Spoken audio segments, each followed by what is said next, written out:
السلام عليكم ورحمة الله تعالى وبركاته. السلام عليكم جوجتان ولكن ولي oo maanta dila wadaagaya cimilada maanta aan dhex jirno qurbaha jooga cimiladu maanta taas saasay u badan tahay waxaan la rajeynayaa weekan isu bilaabmay in ana cimiladu sidaas ay ahaato barafka wada arkaysano macnaha dhulka siduu yahay iyo macnaha waa ujeedaan marka waxaan leeyahay maartay cimiladu maanta weekan insha Allah waxa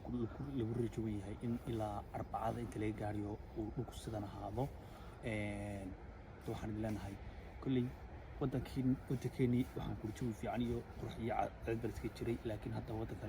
dadkan qurbaha jooga waxaa maartay lagu jiraa waxaan leenahay haddii xalay lagu simo information kulli wada la wadaagi doonaa koob cimiladu sida tahay wixii maartay noo saara waxaan leenahay